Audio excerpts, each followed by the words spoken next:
分他のモデルだとこうはいかない。これには負けるな。一番殻を破ったのはこのスポーツ。一般受けはしないかもしれないけれども、うなずき感のバランスが好き。はい、皆さんこんにちは。自動車ジャーナリストの今井ゆきです。今日ご紹介するのはこちら、クラウンスポーツです。もうね、長きにわたってお送りしてまいりましたクラウンシリーズ最終話となりますけれども、こちらですね、本日修善寺から箱根まで帰りたいと思います。意外にももしかしたらこれ一般道史上初めてかもしれないですよね。ぜひ注目していただけたら嬉しいです。それではチャンネル登録と高評価で応援してください。自分でできる、簡単早くて効果抜群、ダイヤモンドプラスシラザン50です。全然ツルツル。はい、試乗の前にですね、ざーっとおさらいしておきたいと思います。このクラウンシリーズの中でもこのクラウンスポーツハッチバックスタイルの車となっております。ですので他の車よりもこの全長というかね、ホイールベースがギュッと短い、あとですね、台形のタイヤを履いているということでですね、他のシリーズよりもちょっと際立って個性的な車になってます。さあ、こちらの方ハンドリング試していきましょ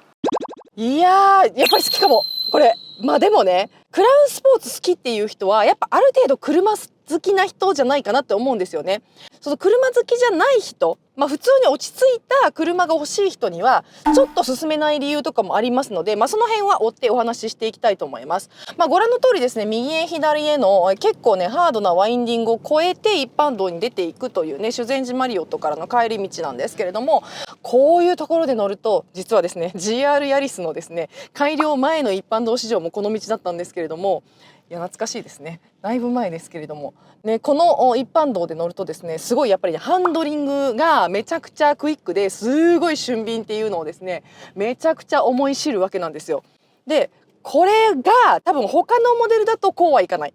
と思う。でなぜならば同じ道をですね、往路は私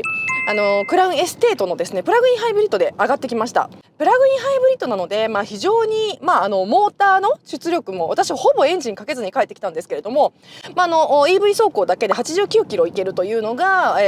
クラウンエステートのプラグインハイブリッドなので、この辺は非常にこう、ね、ハンドリングもよくパワフルで上り良かったんですけれども、やはりですねクラウンエステートリアのオーバーハングがすごい長いっていうのもあって、すごくね落ち着きのある車なんですけれども、あとねそのコーナリングもすごくいいんですけれども、これには負けるな。やっぱりね車がちっちゃいんですよ。短いんですよ。でこの短さがめちゃくちゃハンドリングにいいんですよね。でタイヤがこれだけすごい大きいんですよね。21インチ履いてるんですけれども、ここもまたそのグリップ感と相まってすんごい気持ちいい、すんごい好き。クラウンじゃないんです、この子だけ。クラウンなんですけど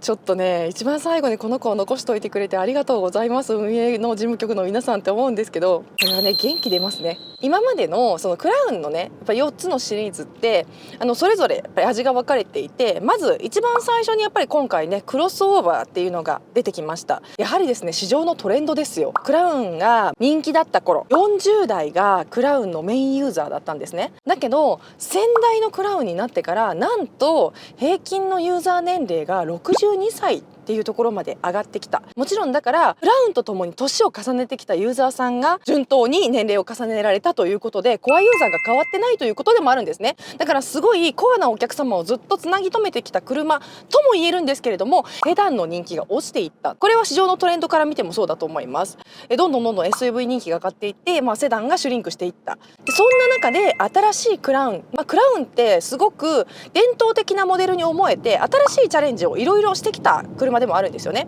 そんなクラウンの革新的な部分っていうのを抽出して作られたのがクロスオーバーだったんです。このクロスオーバーが出たからこそ、じゃあセダンでもやってみようよっていう話が出てきて、これは森蔵さんがねOK を出したんですけれども、セダンがあるなら、そしてステーションワゴンがあるなら、さらにだったらスポーティーなの欲しいよねみたいな感じで、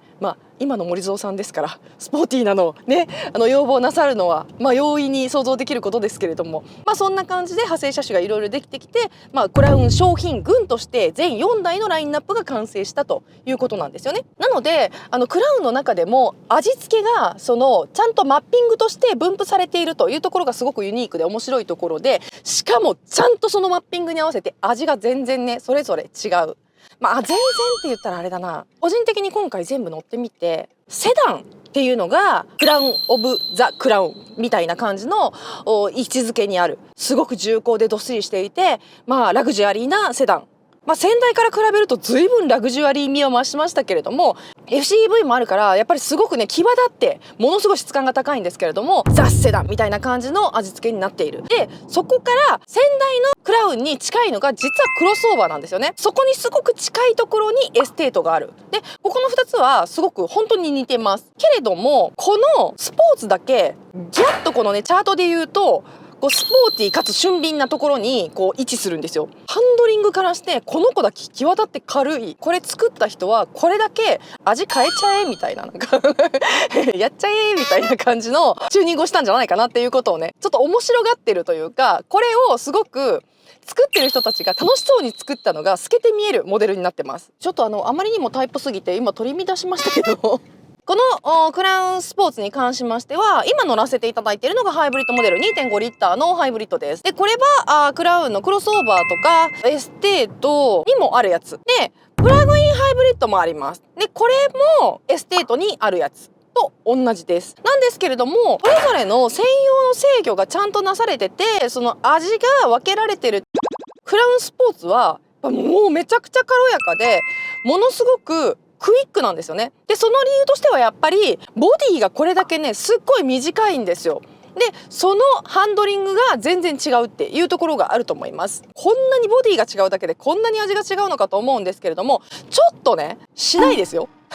先に言うけどしないですよ。何がってピッチングなんですけど、ピッチング一切しないですよ。しないんですけれども、言うてねクラウンですからしないんですけど、他の車に乗ってくるとちょっとピッチングっぽいね、ちょっとクイックな挙動が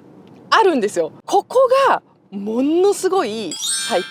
多分車好きな人はもう絶対笑顔になっちゃうやつ。ちょっと危うげというかね、ドカーンとした接地感とかじゃなくて、もうキュッキュッキュッって曲がっちゃうみたいな、その運動性能が高そうな感じっていうのをもう乗ったらすぐに感じることができますね。不思議ですよね。こんなにタイヤが大きくてちゃんとグリップもしてるのにもかかわらず、やっぱりすごい俊敏なんですよ。だからここが、今までのクラウンと全然違うところだから、一番殻を破ったのはこのスポーツだったのかもしれないと。ただそれが諸刃の剣になっていて、クラウンっていうことを思うとちょっとクラウンじゃないんですよね。この子は違う車、違うモデルとして受け入れられてもおかしくないぐらいにちょっとキャラが違いすぎる。他の車はもっと話をねちょっとこすっちゃいますけど、もっとハンドル重いんですよ。全部セダンもクロスオーバーもエステートも全パワートレーン割と重厚なんです、ハンドルが。でもこれだけものすごく際立って軽いんですよ。でも今のトレンドを考えると、今ね特に電動化モデルは全て割とすっごい軽やかにハンドリングに味付けをつける、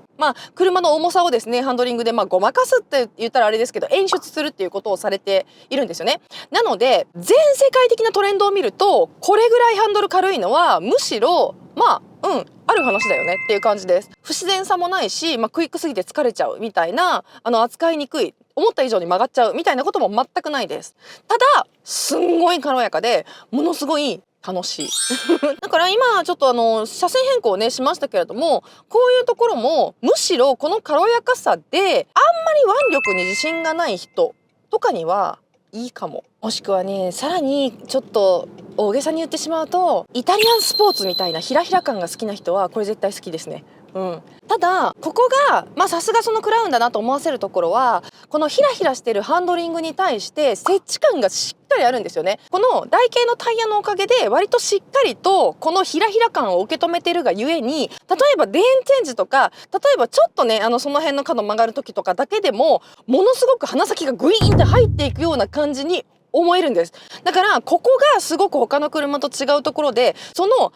り感が割と俊敏だなっていうふうに思うんですよね。アクセル操作とのバランスっていうことを考えてもすんごいリズミカルに操舵ができていくっていうところなんですよね。ここの面白さっていうのが他のクラウンにはないし、さらに言うとですね、この 2.5 リッターのハイブリッドの中でも割とこのタイヤのインチのサイズのおかげで粘りみたいなことをですねフォーカスしながら走っていけるかなっていうところも面白い点だと思います。でさっきね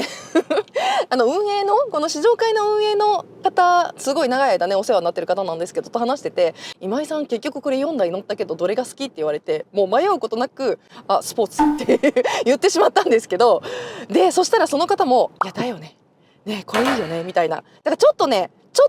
一般受けはしないかもしれないけれども、好きな人は好きって思えるフィールっていうところで、それでいいんですよ。それを狙って作ってるんです多分ね。これだとちょっと若々しすぎてしんどいわと思う人もいるかもしれません。十分にフレキシビリティの高い足ではあるんですけれども、めちゃめちゃインフォメーションを取るんですよ。でもここもクラウンらしいところで見ててわかると思うんですけれども、動きます。足すっごい動きます。動いた時の受け取り感が割と繊細というか、他のモデルだとバネ上精神とかがすごくいっぱい入ってるっていうのもあって、ボディをめちゃくちゃフラットに保とうとするんですよ。こ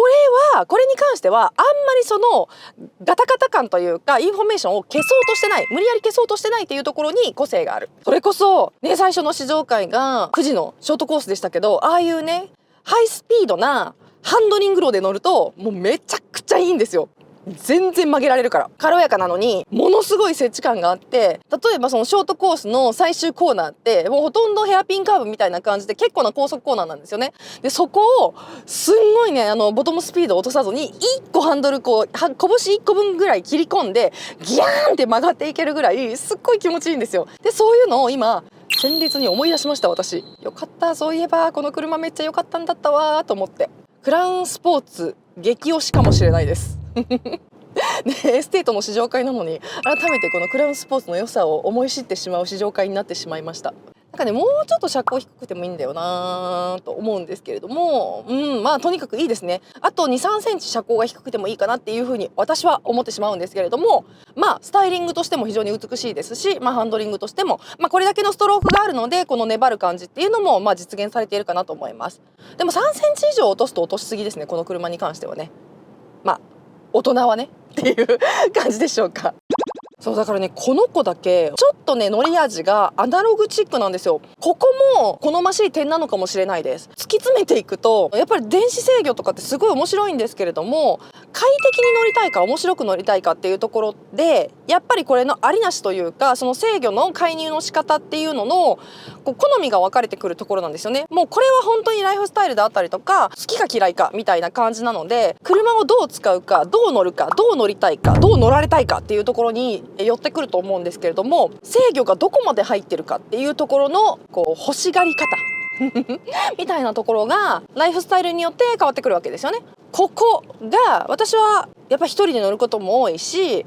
山道めちゃめちゃサーキットに行ったりとかして山道走ることも多いので、こういう機敏な車っていうのがちょっと欲しいかな。あとさっき思ったんですけど、ブレーキもめっちゃいいです。これこそそのちょっとピッチングっぽい挙動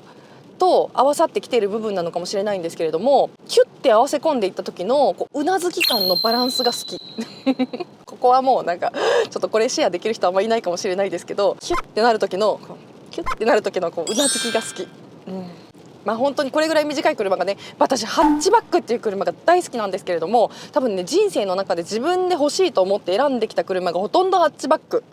今乗ってる車も実はハッチバックです。また車が変わりました。これはちょっと追ってね何に乗ってるかっていうのをレポートしていきますが、だからやっぱりねこの運転感が好きなんだろうな。ちょっとぴょこぴょこするようなね、ちょっとやんちゃな感じみたいなのがきっと好きなんですね。その味が十分にクラウンなのに十分にあります。これは若さを捨てたくない大人とかにもすごくおすすめ。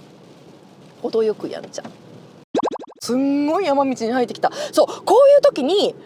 クラウンらしさというか、このミシュランのタイヤの良さみたいなのもめちゃめちゃ感じますね。クラウンなんですよ。こういうとこに入ってくるとパッと乗り換えるとやんちゃだな、当たり強いなと思うんですけれども、こういう荒れた道に入ってくると一転めちゃくちゃ高級車になる。なので若い人が乗ったらちょっと物足りないかもしれないんですけれども、この落ち着きとちょっとしたやんちゃさのバランスがこの車とってもいいです。だから両方味わえて、でしかも疲れないっていうね。